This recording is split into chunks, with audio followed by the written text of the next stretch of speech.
y se hizo a un lado para dejarme pasar. En el pasillo, sentado en el primer escalón de la escalera interior, Mateo nos esperaba con su pijama de dinosaurios y una taza de jugo de naranja que sostenía con las dos manos. Nos miró a los dos con esa calma que a veces me resultaba más difícil de procesar que cualquier predicción. El señor Gris dice que encontraste a Sol, me dijo. Dice que gracias por no moverlo. Asentí porque no tenía otra respuesta disponible. Fui a la cocina, puse la caja de metal sobre la mesa y busqué el número de un técnico en el celular con las manos todavía sucias de tierra del sótano. Afuera, el jardín quedó quieto, la plancha de concreto apoyada contra la pared, la entrada al sótano abierta por primera vez en 6 años, y en 1900 algún lugar de esa casa, en las paredes o en el aire o en el espacio que ocupan las cosas que no se pueden nombrar todavía. Algo que se llamaba Ernesto Gris llevaba décadas esperando que alguien bajara esos escalones. El técnico de gas llegó a las 10 de la mañana. Era un hombre de pocas palabras, con una maleta de herramientas que traqueteaba al caminar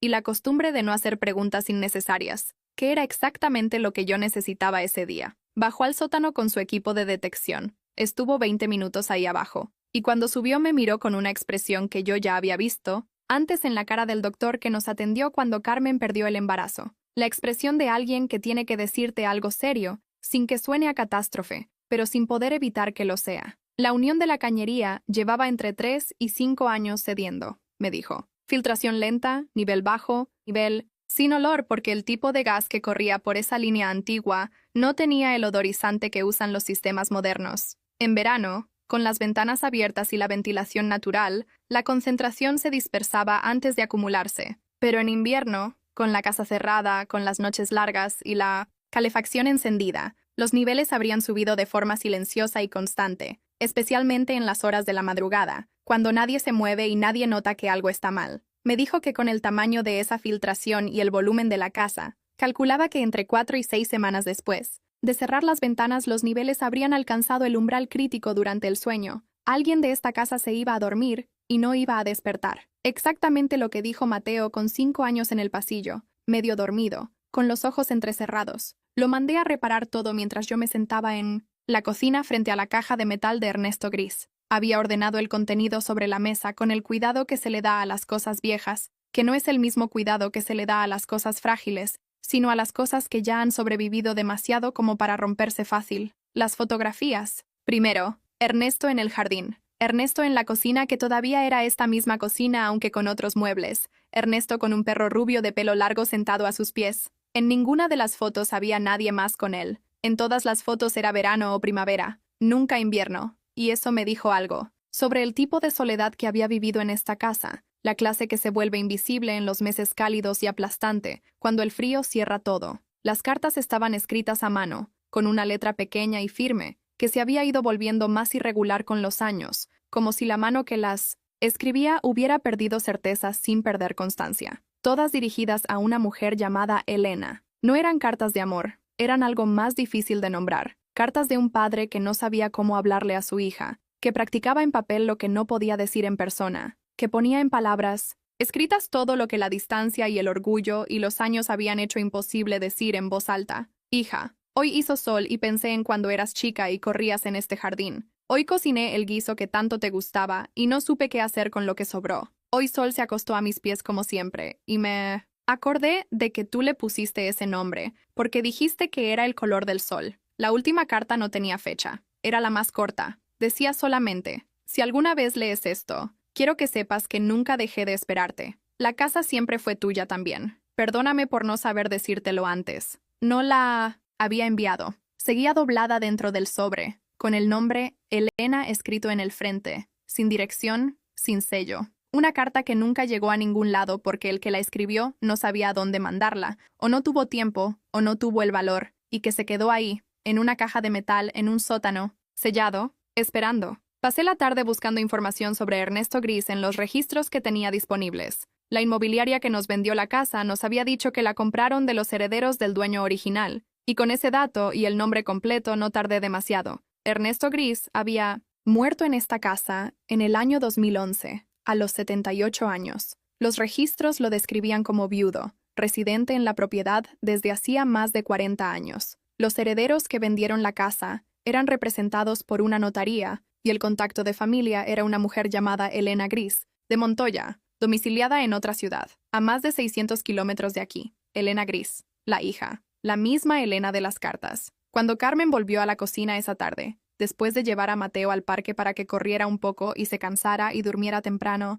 encontró la mesa cubierta de fotografías y cartas y yo con el teléfono en la mano buscando un número de contacto. Me miró y no dijo nada durante un momento. Luego miró las fotos y se sentó despacio, como si necesitara que la silla estuviera debajo de ella antes de procesar lo que estaba viendo. ¿Quién era?, preguntó. Un hombre, que vivió solo en esta casa durante décadas esperando que su hija volviera, le dije, que enterró a su perro en el sótano porque no quería que se fuera lejos, que escribió cartas que nunca envió, que murió sin recibir respuesta. Carmen tomó una de las fotografías, la miró un momento largo, luego la dejó sobre la mesa con mucho cuidado, como si pesara. ¿Y el caño de gas? Lo están arreglando ahora. El técnico dice que en 3 o 4 semanas con las ventanas cerradas habría sido suficiente. Carmen cerró los ojos. Los mantuvo cerrados varios segundos. Cuando los abrió no dijo nada sobre el señor Gris ni sobre Mateo, ni sobre ninguna de las palabras que llevábamos semanas evitando pronunciar en voz alta. Solo dijo, ¿podemos encontrar a esa mujer? Estoy intentando, le respondí. Desde el pasillo llegó la voz de Mateo, que acababa de subir con sus zapatos todavía puestos y pedía leche antes de dormir. Carmen se levantó para atenderlo, y yo me quedé solo con las cartas de Ernesto sobre la mesa y el número de la notaría en la pantalla del teléfono. Afuera el técnico estaba terminando el trabajo en el sótano, y la casa tenía por primera vez en años el olor a gas de una reparación reciente, que es el olor opuesto al peligro, el olor de algo que acaba de ser salvado. Pensé en Ernesto escribiendo esa última carta, sin dirección ni fecha. Pensé en Mateo diciéndome en el pasillo que había algo debajo de la casa, que necesitaba encontrar antes del frío. Pensé que hay personas que mueren con algo sin resolver y que eso sin resolver busca la forma de seguir existiendo hasta que alguien lo termina, y que a veces ese alguien no es quien uno esperaría, y llega de la manera menos explicable, y tiene 5 años y pijama de dinosaurios. El pediatra se llamaba Dr. Fuentes y era un hombre tranquilo que llevaba 20 años viendo niños y que pocas cosas lograban sacarlo del tono parejo con el que explicaba todo. Pero cuando revisó los resultados del análisis de sangre de Mateo y los comparó con los niveles normales para su edad, se detuvo un segundo antes de hablar, y ese segundo fue suficiente para que yo supiera que algo no estaba bien. Los niveles de carboxihemoglobina estaban elevados, nos dijo. No en un rango de emergencia, pero sí por encima del umbral normal para un niño sano que no vive en una zona de contaminación severa, lo que significaba que Mateo llevaba semanas, posiblemente meses, respirando una concentración baja pero constante de monóxido de carbono, lo suficiente para causar fatiga, sueños intensos, dificultad para concentrarse, lo suficiente para explicar por qué en las últimas semanas se había despertado más seguido en las noches, por qué a veces en las mañanas lo encontrábamos con una lentitud que atribuíamos al sueño normal de un niño de 5 años. Mateo dormía en el segundo piso, pero su cuarto estaba directamente sobre el sótano, separado de la filtración por el suelo de madera más delgado de toda la casa. Salimos de la consulta con indicaciones de seguimiento, aire fresco obligatorio, ventanas abiertas por 2 semanas más, aunque empezara a hacer frío. Carmen no habló en el auto durante los primeros 5 minutos. Mateo iba atrás mirando por la ventana con su expresión de siempre, tranquilo, ajeno al peso de lo que los adultos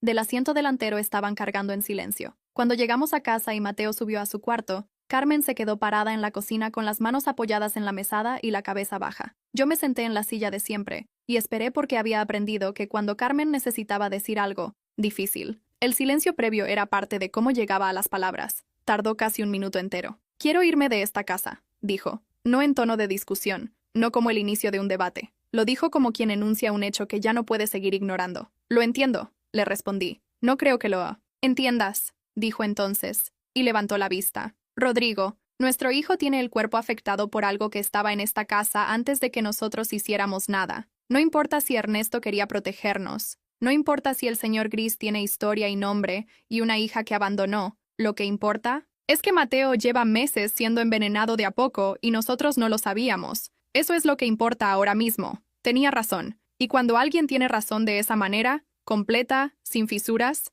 lo único que uno puede hacer es no intentar debatirlo. Me quedé callado y dejé que lo que acababa de decir ocupara el lugar que merecía en el aire de esa cocina. Pero entonces Mateo bajó las escaleras, entró a la cocina con un vaso vacío que quería llenar de agua, y nos miró a los dos con esa claridad que a veces tenía, y que era difícil de sostenerle la mirada porque uno nunca sabía qué venía después. Llenó el vaso en el grifo, bebió la mitad, y antes de darse vuelta para irse dijo, con la misma naturalidad con que habría dicho que quería cereal para el desayuno, el señor Gris dice que si se van, él no puede.